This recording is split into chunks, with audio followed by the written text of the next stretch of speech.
ഗർഭിണിയായ കുതിരയെ ആക്രമിച്ച കേസിൽ സാക്ഷി പറഞ്ഞു എന്നതിന്റെ പേരിലാണ് യുവാവിനെ ഓട്ടോയിൽ കടത്തിക്കൊണ്ടുപോയി മർദ്ദിച്ചത്. ഈ സംഭവത്തിലാണ് 4 പേരെ ഇരവിപുരം പോലീസ് അറസ്റ്റ് ചെയ്തത്.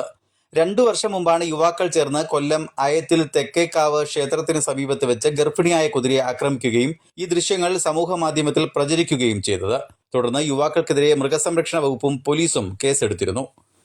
തുടർന്ന് പ്രതികളെ കോടതിയിൽ ഹാജരാക്കി റിമാൻഡ് ചെയ്യുകയും ചെയ്തു.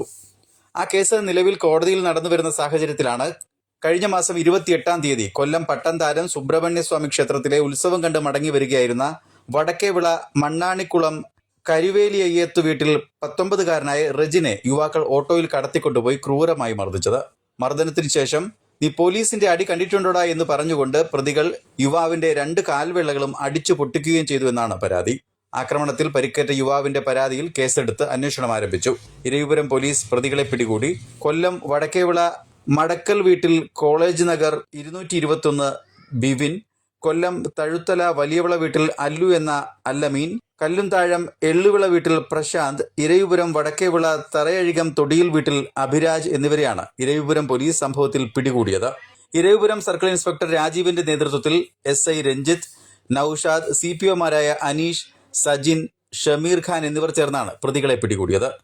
വൈദ്യപരിശോധനയ്ക്ക് ശേഷം കോടതിയിൽ ഹാജരാക്കിയ പ്രതികളെ റിമാൻഡ് ചെയ്തു. Fox TV news bureau, Pathanapuram.